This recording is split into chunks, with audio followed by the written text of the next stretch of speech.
عشق میں ڈوب کے آقا کی بارگاہ میں درود کا نذرانہ بڑی محبت و عقیدت کے ساتھ پیش کر دیں۔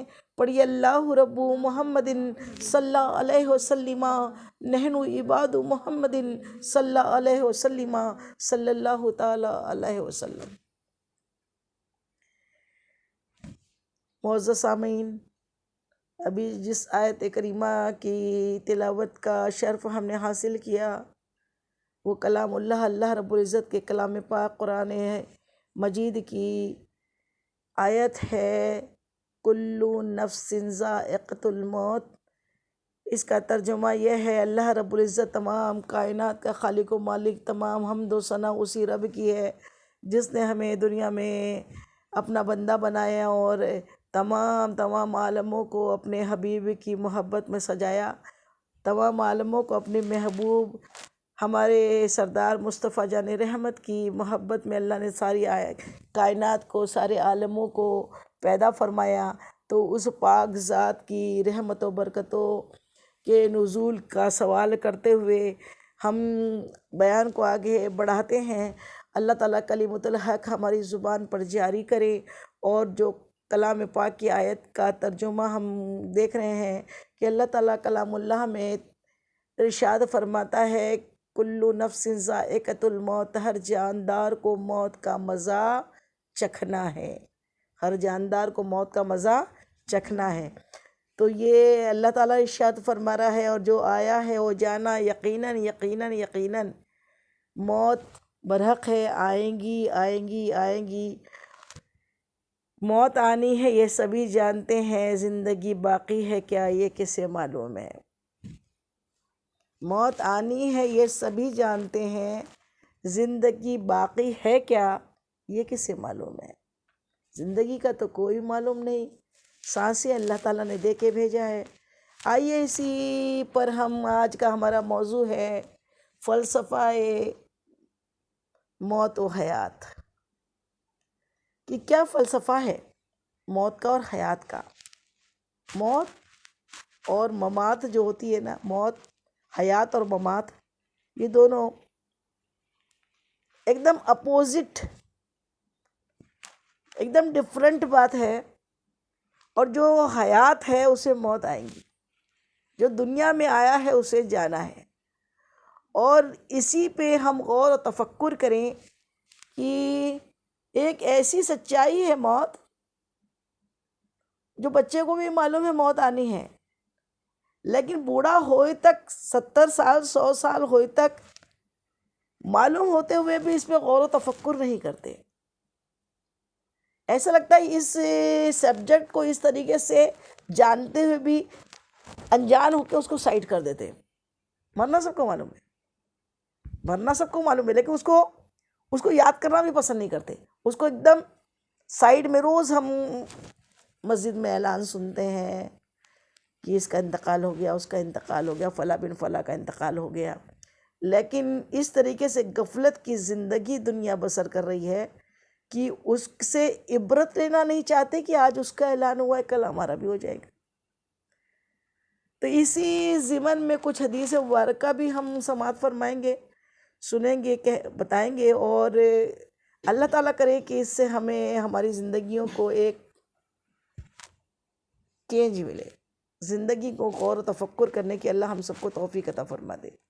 زندگی کیا ہے؟ تو سب سے پہلے تو زندگی دیکھتے ہیں نا۔ زندگی تو زندگی ہے، حیات جو ہے، زندگی جو ہے، کہ جو رعنائیاں ہیں، خوشیاں ہیں، اور جو سانسیں ملی ہے، اس میں لوگ اتنا لطف اندوز ہوتے ہیں دنیا کے اس میں کہ موت کو ہی بھول جاتے ہیں، اور اس دار فانی کو ہی ہمیشہ کا گھر سمجھ لیتے ہیں، اور سمجھتے ہیں کہ جو یہ گھر ملا ہے بس اس کے بعد کہیں جانا نہیں ہے، اور اسی کی تیاری میں لگ جاتے ہیں کہ یہ دنیا۔ اب ذرا غور و تفکر کریں ہم کہ دنیا تو ہم اپنے حساب سے کیوں سوچے دنیا کیوں ملی ہے؟ ہمیں تو اللہ رب العزت کے کلام اللہ سے اور اللہ کے حبیب سے پوچھنا ہے کہ اللہ تعالیٰ نے ہمیں دنیا میں کیوں بھیجا ہے۔ تو اللہ تعالیٰ نے ہمیں دنیا میں بھیجا اپنا بندہ بنا کے، خوش قسمت ہیں ہم اللہ تو سارے جانداروں کا خالق ہے. ہر جاندار اور بے جان چیز اللہ نے ہی پیدا کی ہے، اللہ کے حکم سے وجود میں آئی. لیکن الحمدللہ ثم الحمدللہ ہم کس قدر خوش قسمت ہے کہ اللہ تعالیٰ نے ہمیں ہمارے ماں باپ مسلمان دیے. مسلمان کے گھر میں ہم پیدا ہوئے، اسی لیے ہم مسلمان ہیں، اسی لیے ہم مسلم ہیں. تو کتنی خوش قسمتی ہے. اور ساتھ میں اللہ کے حبیب کی امتی. اس کے پہلے آدم علیہ السلام سے لے کے حضور انور مصطفیٰ جان رحمت کے پہلے تک جتنے امتیں آئی وہ اللہ کے دوسرے نبیوں کی امت تھی. ہم اللہ کے محبوب کی امتی بن کر آئے. تو ہم اور اسی بات میں یہی باتیں ہیں جس پہ ہم گھمنڈ فخر کر سکتے ہیں کہ ہم کون، ہماری ذات بھی ساتھ تو کچھ بھی نہیں مولا، ہماری کہاں اوقات ہے. لیکن بس اتنا ہی ہے کہ تیری رحمت سے امید ہے، اور ہم تیرے بندے ہیں اور تیرے پیارے حبیب کی امتی ہے. تیرے پیارے حبیب کی امتی ہے، یہ ایک ہمارے لیے آخرت اور دنیا میں جینے کے لیے ایک سہارا ہے، ایک بھروسہ ہے. اور اللہ تعالیٰ فرماتا ہے حدیث مبارکہ میں، میرے آقا ارشاد فرماتے ہیں کہ اللہ تعالیٰ، حدیث قدسی ہے کہ اللہ تعالیٰ فرماتا ہے کہ میں اپنے بندے کے گمان کے مطابق ہوں، جیسا میرا بندہ مجھ سے گمان کرتا ہے. اگر میرے بندے کو میری رحمت پہ بھروسہ ہے تو میں رحمت سے کام لیتا ہوں. اور میرا بندہ اگر اکڑ میں بولے کہ میں خود کر لوں گا، ڈائریکٹ بن جاؤں گا، اور میں اس قدر کر لوں گا، اور میں نے یہ کیا ہے، اور میں ڈائریکٹ جنت میں جانے والا ہوں، تو یہ مغالطے میں ہے. وہ کریم ہے، اسے کسی کو جواب دینے کی ضرورت نہیں ہے. اور اللہ تعالیٰ جسے چاہے جنت میں ڈالے، جسے چاہے جہنم میں ڈالے، لیکن وہ انصاف والا ہے، انصاف کرتا ہے، انصاف کے دن کا مالک ہے، اور وہ انصاف مالک یوم الدین ہے. تو سب سے پہلے تو ہم حیات کے بارے میں سمجھ لیں کہ حیات، ہمیں دنیا میں حیات کیوں ملی. تو اللہ تعالیٰ قرآن پاک میں ارشاد فرماتا ہے، اے آدم اور جن، ہم نے تمہیں خالص عبادت کے لیے پیدا کیا. کیوں پیدا کیا؟ صرف عبادت کرنے کے لیے بھیجا ہم نے. اور یہ دنیا جو ہے نا، ہمیشہ کی زندگی نہیں ہے. دنیا دارالعمل ہے، عمل کرنے کی جگہ. یہ مدرسہ ہے، یہ اسکول ہے، یہ امتحان گاہ ہے، یہ ایگزامینیشن سینٹر ہے. یہاں پہ پریکشا گھر ہے، اور یہاں پر پریکشا کے لیے ہم بھیجے گئے، ایگزام کے لیے بھیجے گئے، آزمائش کے لیے بھیجے گئے کہ دیکھیں اس میں کون پاس ہوتا ہے اور کون فیل ہوتا ہے. ہمارا گھر اصلی تو یا تو جنت ہے یا جہنم ہے، یا تو جنت ہے. عمل سے زندگی، کسی نے کیا خوب کہا ہے، عمل سے زندگی بنتی ہے جنت بھی جہنم بھی. عمل سے زندگی بنتی ہے جنت بھی جہنم بھی. اے ناری تیری قسمت میں نوری ہے کہ، اے خاکی تیری قسمت میں نوری ہے کہ ناری ہے. یا تو نور یا نار یعنی جہنم، یا تو جنت یا جہنم. یہ تو تیری قسمت میں نہ جانے کیا ہے. عمل تیرے جیسے ہوں گے ویسے تیرا خاتمہ ہوگا، ویسے ہی تیرا رزلٹ ملے گا. جتنی ایگزام میں، دنیا ایگزام میں، اب غور و تفکر کریں. ہم دنیا میں چاہے میٹرک کا ایگزام دے رہے ہیں، چاہے یونیورسٹی کا ایگزام دے رہے ہیں، یا مدرسے میں کسی مولوی کا، عالم کا، مفتی کا ایگزام دے رہے ہیں، تو بغیر محنت کرے تو پاس ہونے والی نہیں ہے نا. پاس ہوں گے، محنت کرنا پڑے گا نا اس کے لیے. بنا محنت کرے اگر ہم بولیں کہ ہم اس ایگزام میں پاس ہو جائیں گے تو ناممکن ہے. پاس ہونے کے لیے محنت کرنا پڑے گا. اور محنت کے لیے، اسی محنت کے لیے ایک دنیا میں کچھ پوسٹ پانے کے لیے اتنی کوشش، بڑے سے بڑے اسکول میں ایڈمیشن، کیریئر بنانا ہے. کیریئر کیا بنانا ہے؟ کیریئر بنانا ہے. بچے کا کیریئر اچھا بننا چاہیے، اس لیے اس کے لیے اچھے سے اچھی پبلک اسکول میں ایڈمیشن کرایا جاتا ہے کہ وہ کل فیوچر میں جب وہ پڑھ لکھ کر کیا بنے، یا تو ڈاکٹر بنے، انجینئر بنے، کلکٹر بنے، ڈاکٹر، یہ وکیل بنے، اور یہ اچھی سے اچھی پوسٹ میں وہ آئے، اور اپنی زندگی جب کچھ بن جائیں گا تو زندگی کیا ہوں گی؟ سکون سے بسر ہوں گی. کیا ہوں گی؟ لیکن اس زندگی میں گارنٹی کارڈ نہیں ہے. کتنا پڑھ لکھ کر بھی 100 سال کی زندگی بھی ملنے والی ہے معلوم نہیں ہے. انڈین ایوریج کیا ہے؟ 45-50 سال.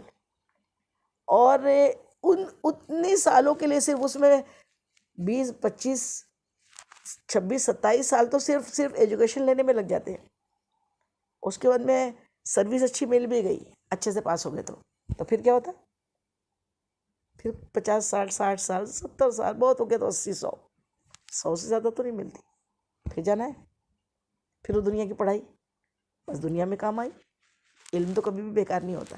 اور علم، ہر نفع دینے والا علم لینا فرض ہے، جس سے دنیا کا بھی نفع ہو اور آخرت کا بھی نفع ہو. علم دین علم دنیا سے بھاری ہے، زیادہ امپورٹنٹ ہے. جو علم دین لے لیتا ہے اس کی دنیا اور آخرت دونوں بن جاتی ہے. تو دنیا میں کچھ بننے کے لیے اتنی محنت، اتنے سال پڑھائی، ایجوکیشن، کوشش، سب کا مجموعہ ملا کے زندگی سنورتی ہے. اور آخرت کے لیے اللہ تعالیٰ نے کس کام کو بھیجا؟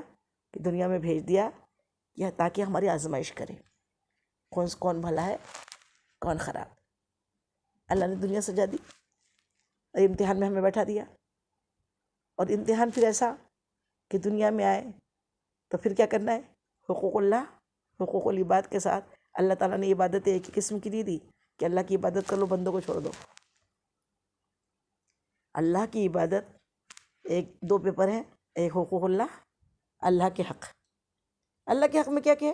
کلمے کے بعد نماز، روزہ، زکوٰۃ اور حج.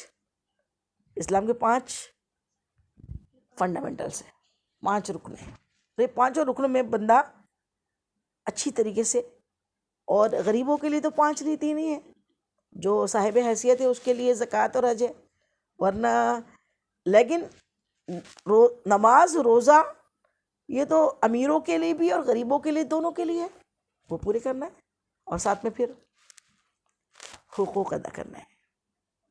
ہمارے ماتحت جو لوگ ہیں ان کے حقوق ادا ہو، ہمارے ساتھ جو لوگ ہیں ان کے حقوق ادا ہو، ہم سے جو جنمے ہیں ان کے حقوق ادا ہو، جنہوں نے ہم کو جنم دیا ان کے حقوق ادا ہو، جن سے ہماری شادی بیاہ ہوئی ہے ان کے حقوق ادا ہو.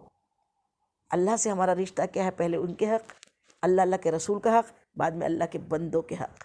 یہ نبھانا الزام ہے.